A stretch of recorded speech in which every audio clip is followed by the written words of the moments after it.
Dude, I'll never forget this dude. He's actually a friend of mine. And we were in elementary school.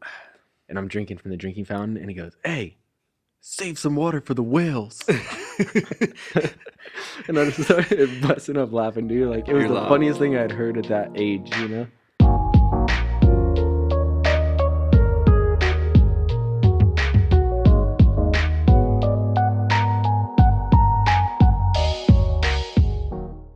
All right, you ready to get in this? What do you want to start with? Expectations?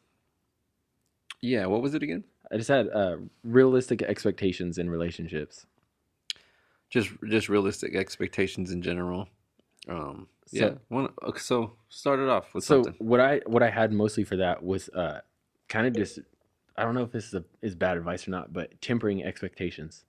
So I think any relationship, whether it's a friendship, family member, your significant other, even your kids, dude, I think we often like over expect, right? Mm-hmm. And you have this like perfect storytell ending in your head of how things should be, Mm-hmm.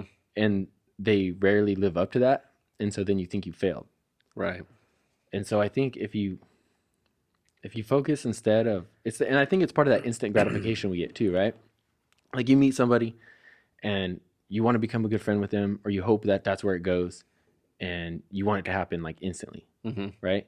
And so if it doesn't happen right away, you start thinking like, oh, maybe this isn't like a relationship that I like or I should be in or whatever, because you're focused on the end goal and you're not at that end goal yet, right? Yeah, it's like what do they say? It's a marathon, not a sprint. Yeah. So But we focus, and I don't know where I heard this, but we focus on the end goal rather than like fall in love with the process of building that relationship. yeah, I've You know heard what I that. mean? Yeah. If that's where your focus is at, then it doesn't matter if you hit that end goal that you projected for, you know? What is I think it was on Twitter or Instagram the other day. It was like don't something about the journey is the journey is the goal, Yeah. right? Yeah. Like something similar to that. I mean, I could be wrong with on the way I'm saying it, but it's more like you're saying, appreciate the journey to get there. Like life. The end goal of life is death. Yeah. Not that it's a goal. That's just what reality is, Mm-hmm. right? So, and then like you're saying, expectations with relationships, expectations for yourself, and I think people put a lot of stress on you know what they should be doing, Mm-hmm.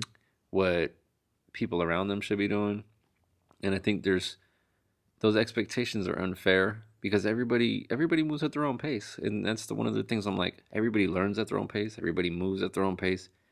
So the end goal for everybody is to just, I mean, I'm not even going to say the end goal for everybody because some people won't agree with this. What the end goal for me is at the end when it's time for me to go, did I leave enough of a legacy for people to appreciate the person I was when I was here? Mm-hmm. Did I make somebody feel like they were a part of something? Did I make my kids or my girl feel appreciated, or my family members feel like, oh, I'm gonna miss him because when he was here, he was all for us, Mm-hmm. And I'm not saying that that's what I'm doing now. I'm working towards that. That's my goal for people, is to be better. My expectations I heaped on myself is like, man, at the end of the day, when I'm done, when I'm on my deathbed and I'm about to close my eyes, whenever it may be, I just want to know that I gave my all. I tried my hardest to be who the best person I could be, and then I let the chips fall where they may. So I think building those expectations is something we put on ourselves as people, and like we were talking about last podcast, is society also builds expectations for you, and you feel like if you don't reach those, you fail, Mm-hmm. which is not in my opinion, it's not fair, because they're, don't put so much pressure and so much to be a certain way on you. It's like, it's hard enough being a person in this world, period. It's hard to get a job, it's hard to keep a job, it's hard to raise a family, it's hard to do a lot of things. But how many generations of like regret do we have to go through?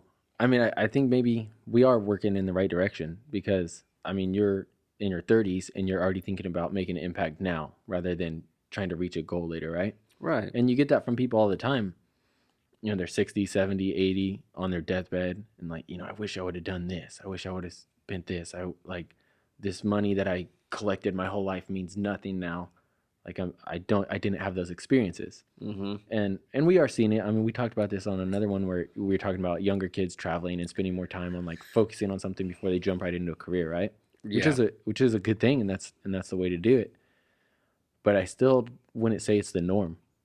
No, I think it's far from the norm.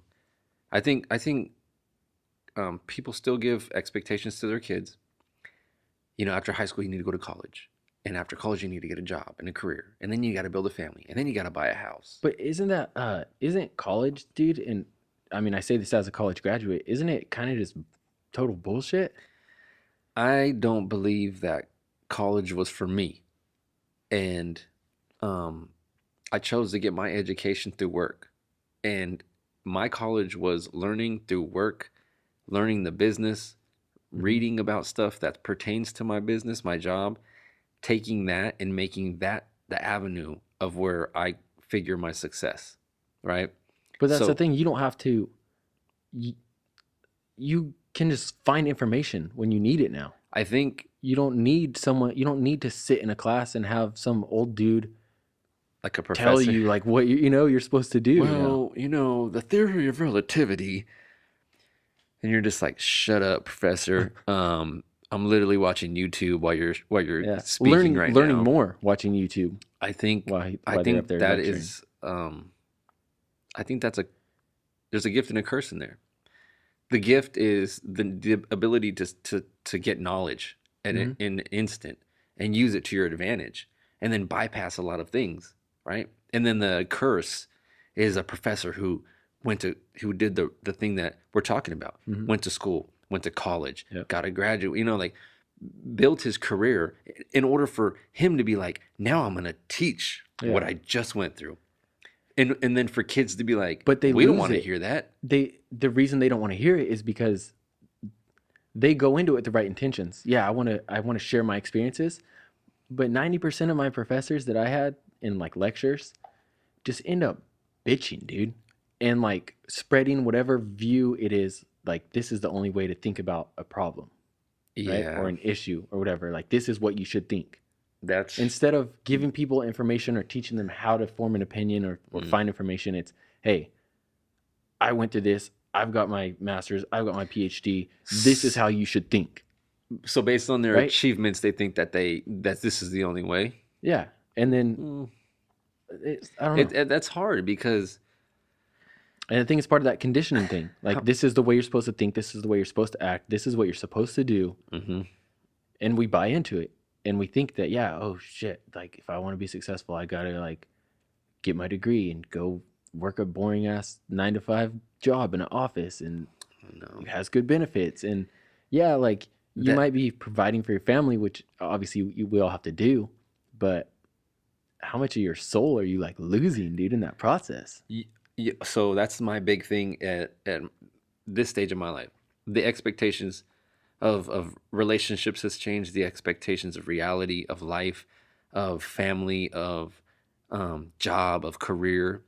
It's all changed for me, and that's just because things that I went through, things that have shaped me to be who I am, and just because you are not broadcasting all the things you went through, doesn't mean that people that do are going through more than you, Mm-hmm. right? There's the expectations of that. It's like, hey, you're broadcasting all the stuff you're going through, and people are feeling sorry for you, and then I'm not, but doesn't mean I'm not battling something within that is almost equivalent to that, Mm-hmm. right? So I think just just this day and age, I think it's just so much harder because I think it was easier. It was easier, in my opinion, when the world was a lot less chaotic, and you didn't have a connection to other countries so quickly. Mm-hmm. So you were kind of in your own lane, in your own territory, where it's like, hey, other than You didn't have something to compare to. yeah, right. So like, what really was a slap in the face to me, to make me appreciate expectations of my reality, Instagram, when it first came out. Mm-hmm. And it was like not just the good of it, but the bad that was shown on it. Not the bad, the real, the reality of third world countries. Yeah. Because the news wasn't solely focused on that. And when people started broadcasting with their phones and they became your news and they became raw footage, and you're like, damn, that's crazy over there. Yeah. We don't even have it nowhere near that bad. Mm-hmm. You know, and I'm talking like food scarcity, kids on the street, and then you have that here, but to see it somewhere else, to see it like when we have like let's just say an expectation is, you know, oh, I want to work in this field, this career, and that's what you're going towards, right? Expectation for somebody in maybe a third world country is, I just want to eat today. Mm-hmm. You know, that's my expectation. Is there's no career, there's no college. It's finding a meal. And you know what my parents would always say at the dinner table, you know, you better finish your food. There's kids starving in Africa. And he'd be like, oh yeah, whatever. You know, you're just not, you don't know. My dad and my mom knew because they were just like, they knew the world at that time. They know the world. They've experienced so much more than me. Mm-hmm. So like it's things that I said that to my daughter and my kid the other day, like, you better eat that because there's kids in the other countries that don't have this. Yeah. And you're so lucky right now. And it makes you feel like, what the hell are you talking about, Dad? yeah, but it's like that. I mean, that's my reality now. Yeah. It's like, man, to be alive every day for me is like gratitude. I'm just grateful to be here every day. Yeah. And to be able to father, to be able to, you know, be a husband, to be able to help people and work with people. But having that, it's like a slap in the face. Like, you think your life is hard? Check this out. Yeah. And it's crazy. But that's good because you're kind of communicating that desire to care for other people to her, you know, in a small way. That's just a small piece of, I'm sure, stuff you do in parenting all the time with your daughter. But it is the like, hey, think about this for a second, you know, think about somebody else.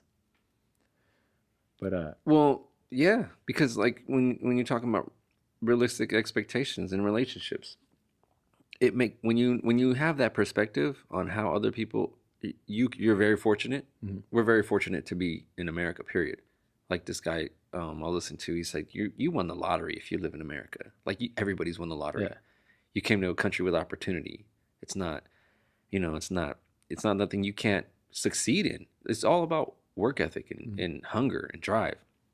So that's like those expectations of people. I'm like, man, you know, my expectation is this, your expectation is this, and I'm like, wow, that's it. Yep. But it's crazy because that's their reality. But when you simplify it, and I'm gonna take like an example that's not anywhere near as deep as what you used. But, I know that was so deep. you, It's fucking Friday night. Why am I getting so deep? I don't know, dude. Maybe that beer's getting you like all This half sentimental a and stuff. Erdinger has got me like, I'm about to start shedding tears. But I just feel like even your relationships with friends, right? When we talked about this podcast and I got this stuff, right? I know you're motivated to do it, but I didn't set my expectation on Vince is coming through tomorrow and we're doing this podcast, right? Mm-hmm. I made it available. I had the stuff. I said, hey, we should make it happen. Here's some dates, you know, or whatever, if you can make it work. And then you did. You came through.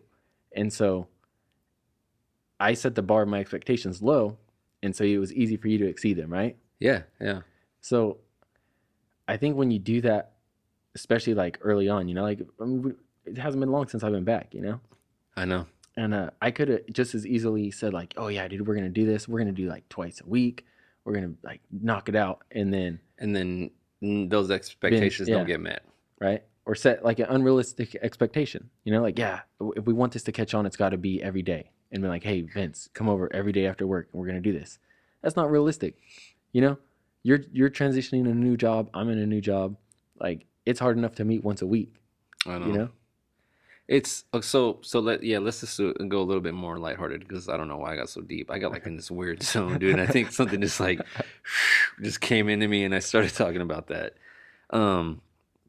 But like the expectations that I put on things are what I do, because Just as like you, like just like you said, I could easily have said, yeah, I mean, okay, Kevin's back. Oh, he got the podcast studio set up. Like we're gonna do this every day, and we're gonna just like put content out there and just go, and it's YouTube and it's viral and it's iTunes and SoundCloud and Google Play, and like boom, we're gonna just roll with it. And next thing you know, we're gonna be on like the news and be like, oh, Vince is Kevin. That's I like you say, I always want to start out small, and that would be totally unrealistic to think that. I know, but you know what? If you don't think that way sometimes, then you do set yourself up for failure because you don't think like you set a ceiling, and I'd never want to set a ceiling for myself. Now, what the thing is, I don't feel like if I set a ceiling up here for me, and it was like to be broadcast and like we could live stream and then millions of people tune in like other podcasts. If I don't reach that, I'm not necessarily disappointed because for me this is fun. Yeah. This is a hobby. Yeah, and that's what I was gonna roll into right now. And this will roll into our next like subject of defining success. Anyways, is I didn't think of it as it has to catch on to be succccessful. Yeah, me neither. Me neither. I thought of it as this is a cool thing for one, me to just like play with audio, and editing. Two, to like bullshit with my boy. Yeah. Right. And then three, that if someone out there, even if it's two people, can find some positivity out of this or some usefulness out of this thing, then it's a success to me, dude. Yeah. Because we're just here, we're gonna bullshit on these microphones regardless. Yeah. Right? We just happen to hit record and upload it to a website where other people can listen. We've been talking like this for years. Yeah. Since we've known each other. And really, like to me, I expected like 3 people to listen. I expected like a couple of our family members and maybe like one person or a couple of people like on our Instagram feed, I didn't expect like, I looked at it the other day, I think like it's still low, 50 people or something checked it out. But I was like, that to me, that was surprising. Oh, the views? Yeah. I think it's like, yeah. No, I think are you sure it's 50 on your views? On SoundCloud. Oh, on SoundCloud tracks like Google Play and Apple. Oh, okay. So. I was looking at like the Instagram views. Oh. But then it's based on like followers and your hashtags and stuff. Yeah, because like my followers are going to see that. They're not necessarily going to check out the podcast. Yeah, but you're talking about the problem. I'm talking about the actual podcast. Which, yeah. My thing was and to get feedback, like you got feedback from people. Yeah. I got feedback from a few people. Like that was huge because even I welcome it if it's negative, dude. Like tell us, hey, you guys spend too much time on this. You ramble on this too much. Like you bounce around. Yeah, because in the end of the day, talk about this instead. This is fun. Yeah. This is supposed to be in fun. And I know a couple of our topics have been like more serious, but we're still taking a lighthearted approach. It's like, hey, this is what we went through. This is maybe how it can help you. But it's still all in fun. And for me, it was more of like, I like to talk. Oh yeah, I did like to talk. And when I look at the little, you can see it right here. That's you. Are you serious? On top, yeah. Like when you zoom out, when we're done, I'll show you when we're done. Oh my god. You know what's crazy is because like watching some of the clips you send me, and I'm like, man, I talk way too much. But I get on these little rant trains, and they're good though, dude. I love that's like. When you told me you wanted to do a podcast, I was like, yeah, you're the perfect person to do it because I just get on these rants and I just go. You say, we talked about this in the last one, you say what's actually on your mind. Which is crazy, but because sometimes it doesn't always come out that way. And that's when I remember I was saying like, people were like, what the fuck are you talking about? But to me, that's okay. Like the rawness and the realness and showing that you could even make a mistake or say something stupid. I was looking back and I can't remember what it was. And we said something totally off the wall, like stupid. Oh, it was like, we were talking about that movie, and I said Michael Bay. Oh yeah, right? Like, and it's funny because we were talking about and movies. I could have cut that out. I could have been like, oh, that's embarrassing, dude. Why would I say that? But I think that adds to the realness of it. That's like keeping mistakes in, keeping stupid stuff in, keeping stuff that even we might say, and like when I listen back to it, I'm like, damn, I didn't really mean that, or man, do I really think that? But I think it's good to have it there. Yeah. On record that I have to listen back to it because I will love listening to these in 5 years. I know. If we're still doing it or not doing it, but like where were we at mentally? Yeah. What space were we at mentally?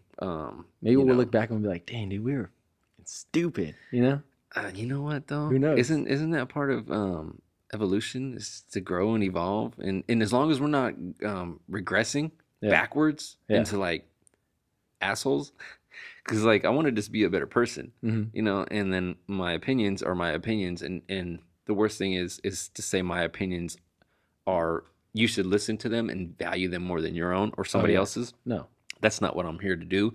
It's more like you said, talking to your boy and just having fun and just doing a podcast, man. And then if this doesn't go anywhere, yeah, to say, hey, here's the footage, play it back 5 6 years from now, and be like, what? No way, like, you know, and then to go on like what was going on at that time, Yeah. you know, because we're talking about current events too and things that happen in our world, and to be like, oh, you know, that was crazy, or we could get destroyed by freaking aliens, and then this like footage is like buried in the ground, and they're like digging it out, and these In a fucking million aliens with years. like 3 fingers are just like, and then they could just replay all the video and just like scan it to their brains, and then they're like, what were these humans fucking thinking? Yeah. What were they drinking? What were they thinking? What the hell is a podcast even? What the hell is the Heffenweisen? It's no, you know what's crazy is like, um, I don't even remember what topic are we on. Well, we were rolling into defining success. Oh, defining success. Yeah, which you were going good with because you were talking about how people they shouldn't just take your thoughts and make them their own, right? Uh-huh. And that's huge. That guy in that conference, that's what he was trying to force everybody to do. That's why I hated it. But it's just like getting trained at work. Like you're at a new job, and you like work with 5 6 different people, right? And you cherry pick. Oh, this guy does this and he does it well. I like that. This guy does this. I like that. I'm gonna use that in my Yeah, routine. yeah. Like you don't. It's not. Oh, I'm following George today, and I have to do it exactly the way George does it. Like that's the only way to do it. Yeah. And it's not. And you make your own way, and I think that's the same thing with like success.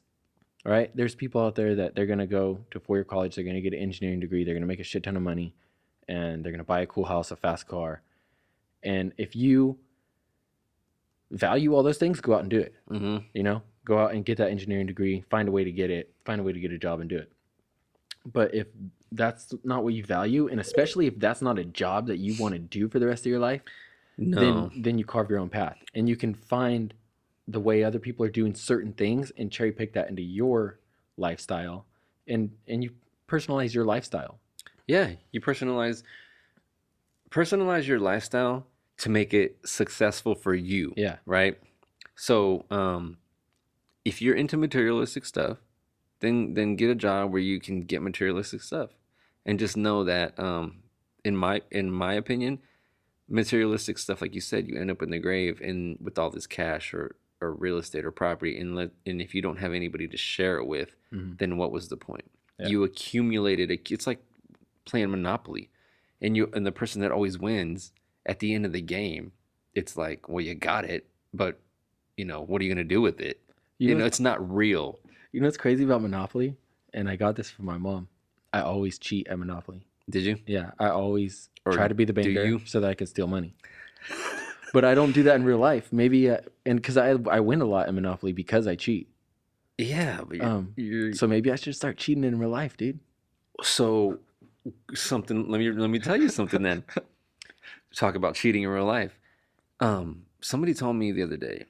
They go, why are we wasting so much time being honest people when everybody out here, not everybody, when people are out here cheating and burning and stealing people and dwindling people, and they're coming up fat and they're living off of that. Like, yeah, Yeah. I'm living fat off of you, and I burned you. And I was like, you know why? Because we have a conscience. Yeah. If I would you want to burn an old lady like, hey, you can refinance your house, and then you could take out 60 G's, and then you could buy this and that. Oh, but banks do it every day. Like the housing crash in 2008, right? Which is, you watch that story. What's the movie that they made a story on recently? Shoot, I don't know. What movie? With the one with Steve Carell, and they like knew it was coming, the crash was coming, and they were trying to warn everybody.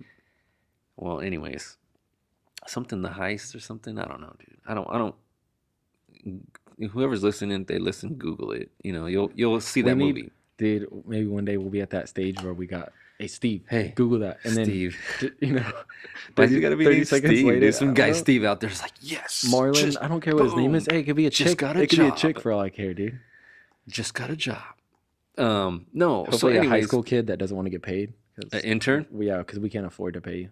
I mean, what does that my son do Just you it? call it an I'll just tell my internship. Yeah, son, hey, you want to get some technical skills, some that's entertainment. how you're gonna learn your allowance or earn your allowance. Yeah, just Google shit for us for like 35 minutes straight. He's like, yeah, we're already on to the next subject. He's like, yeah, so apparently, nah, we're done with that one. Google this one. Okay, so no, never mind. Me and Kev changed it. Um, anyways, so personalizing or defining success for me, like I was saying, is if you're into materialistic stuff, then do what makes you successful in that market. And if you're into, see, I'm into more, um, just my success for me is doing good at work. Um, I have a passion for what I do at work, so it's easy for me to go to work. Every day I wake up, I'm not like, damn it, I gotta go to work. I don't Not have that, again. which is, I've been there before. So now I'm just at this stage of, man, that like I'm so grateful to just get up and actually want to go to work, Hmm. because I've been on the opposite side of that where I'm just like, no way, I freaking hate it. I'm calling sick. But um, I just think I think people need to know what their success is, to know what drives them, to know what their passions are, to be like, I mean, who cares if you want to be if you want to who cares if you want to make ice cream all day? If you want to work at Dairy Queen and you're like, fuck, I like ice cream. I want to make ice cream cones. And I don't think I need to do anything else.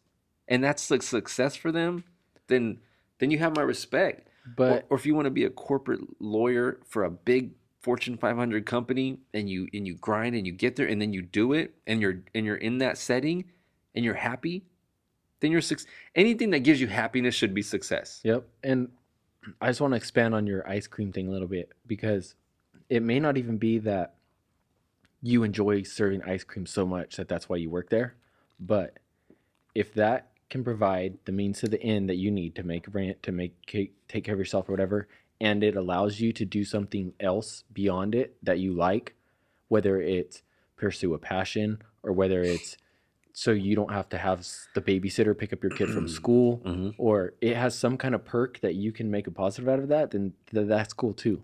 It Yeah. doesn't, your job doesn't have to be your passion. Nope. It I doesn't don't have to think be. so. But you shouldn't be in a job that you hate and not doing anything outside of it, Yeah, I because think that's a quick like road to misery, dude. I know. But you know what? A lot of people do that to themselves, and then they know it and they don't get out of it. Like It's because you get when I used was to going to the Giants game. having materialistic things that this job is the only thing that Well, provides them for you. I think there's a part about that that's and I mean, what you're saying is accurate. There's also a part of it is like what you're saying. The way you choose to live your life, if you put yourself in a position where you can't quit your job anymore because you've already, now your lifestyle is based on this, Mm-hmm. and you're unhappy about it, that's the worst place to be. Yep. Right. And I've been in that situation too, Mm-hmm. where I was like, I wanted to get out and now I can't because I trapped myself. Yep. And I had to um, calculate, make the good decisions to get me out of that in order for me to have the freedom to do what I wanted to do. Right. And that's when the grind comes into play, dude. Like you have to Yeah. be willing to, at that point, you have to be willing to just put in twice as much work to get yourself back out of that situation. Yeah. You got to suck it up. You got to suck Like it up you and go. absolutely have to. Anyone who's listening that's in that situation, you have to work harder right now to get out of that. Yeah. Don't just get trapped underneath that blanket and be stuck there forever. Yeah, because you will get trapped there forever unless you make a move. The minute that I started feeling a less and less weight on my shoulders is when I started making moves. And I go, you know what? That's not going to trap me. Boom. So it's like the rat in the maze, right? So you're in the maze and you're constantly stop. Okay, can't get out that way. Okay, can't get out that way. The minute you just stop and sit there and you're just like, all right, whatever. I can't get out. I think I'm just going to lay down and die. Like in a harsh way to put it, but it's like you have to constantly try to find a way out of the maze, Mhm. right? And even if there's not a way out, try to find the way until you finally just be like, either you're gonna find success, you're gonna make success, or you're gonna like just punch through the wall and just be like, I'm gonna create success.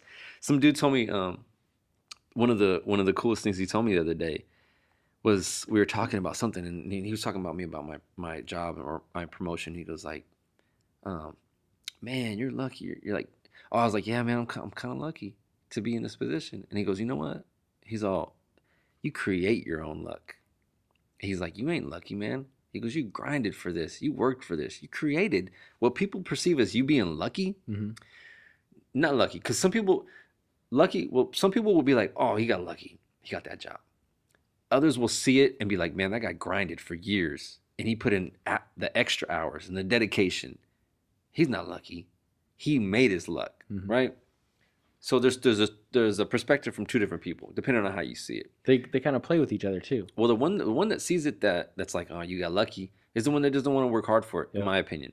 And the one that's like, oh man, you grinded for that, is the one that recognized it the whole time. It's like, and then he says, if I want to create my own luck, then I need to work as hard as that, So, and I think luck or opportunity, I've heard this somewhere too. Opportunity, I think they say, is like where hard work and luck like meet. Yeah. When you're presented with an opportunity. And I think anytime you're presented with an opportunity, you better take it, dude.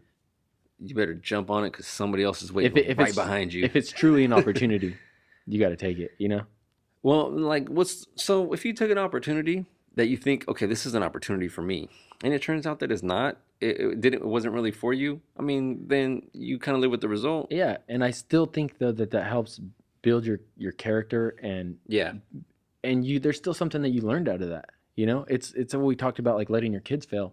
You learn through a failure. Yep, I've learned through every failure. No, let me rephrase that, because that's not true. In the beginning, when I was younger, I didn't learn from failure. No. I would repeat my mistakes. And as I get older, and you get advice. My dad always gives me advice. I've got advice from outside sources. I've got advice from everybody around me. My girls, advice. Everybody gives you advice, and you can never really utilize it until you're ready. Yeah. You got to be ready for that advice. You just like, those were like things that I go back to. People told me, my dad told me back in the day, when my father-in-law told me. Those are like gems to me now. Just like, oh, that's I can go back to that. I just had coffee with my dad today, and I was like, hey Dad, let's meet up for some coffee. Went over there, got some coffee, and he's sitting down and he's talking to me, and I told I just was sitting there and I was appreciating everything he was saying, and I was like, man, he's still being a father. Yeah.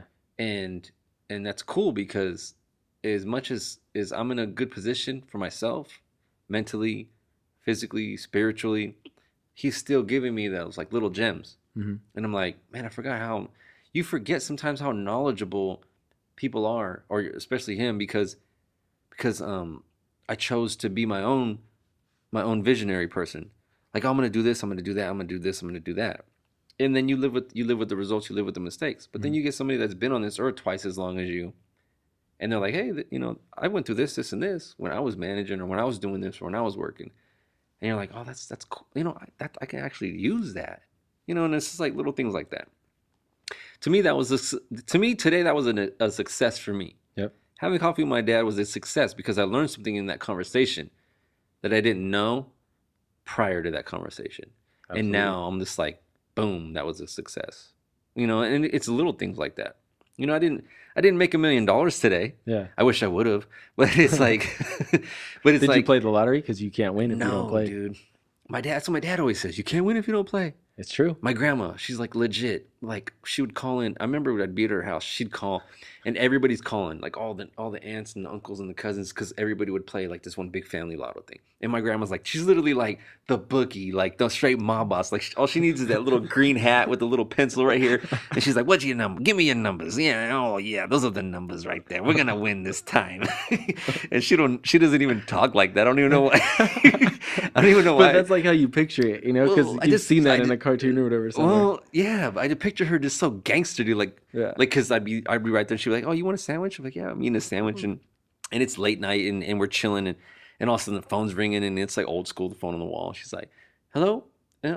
Oh yeah, you got your numbers? All right." Yeah. And then she's just sitting there, and there's like a list, and she's just writing down numbers, and I'm like, damn, my grandma's straight gangster right now. She's like the mob boss, When you're a little kid, it's so foreign, to you and exotic. Like, you don't understand what's going on, and it does. It seems way cooler than it really is. Really, your grandma's like just donating to public education or wherever that money ends up.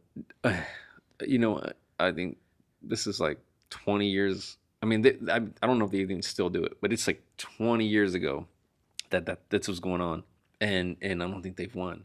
Maybe they won, and she just didn't tell nobody, dude. And she's just like, her bank account just like ching. She's like, yeah, I'm taking all the paper. But you know what's funny is like, is and just a sidebar, and this is for me. Every time I was talking to we were doing my grandma, we like get her, like my cousin got her this artificial turf grass in her whole backyard. So like they gutted the backyard. All the cousins, we went over there, laid it out, put it down, and it was like nice, dude. She was like, "Oh my god, this is nice." I was saying something to my cousin. I go, "Isn't it weird how everything you eat at your grandma's house tastes so much better?" Oh yeah, like an egg sandwich is just like you'd think you was in a 5-star restaurant, dude. And you're like, nobody makes an egg sandwich. Oh, and she literally has like, because your grandma goes that extra step, dude. Like I remember my grandma, it was like the restaurant. Like you got the little sliced pickle with your sandwich, that your mom never got for you. Well, I mean, my mom made killer sandwiches too, but and my dad too, and my little brother, dude, he would stack up sandwiches, just like triple deckers, dude, Doritos in the middle, and just like crunch it, like, but something about being at even a tuna sandwich at my grandma's house is like a hard boiled egg, and then there's the pickle on the side and the jalapeno, dude, and you're just like, you're grubbing, and she's like, "Oh, you want another one?" You're like, "This is good, dude," and she's got these old, like, even when she would make like beans and stuff, she's got these old pots, and I literally was like, she was making some, I think it was potatoes or something, and I was like, "Grandma, how old is that pot?" I was like, "That thing looks like it's from World War One," and she's like, "Yeah, it's about 80 years old." I was like, "What the hell, dude?" It really is from like a hand, like a hand down, and she's got tons of those. And it's like just tells you like, I've probably went through a dozen pots and pans in the last 5-6 years, and she's got this one from like World War One. It's crazy, dude. But anyways, well, you ready to hit it up for the next one? are we done? Yeah. No way. We're going on 40 minutes now. Oh snap! Who says that anymore? I'll edit it out so you sound cool. No, leave it, dude. That's just human rawness. This Erdinger's got me freaking feeling one, I guess. All right, bro. Until next time. Until next time.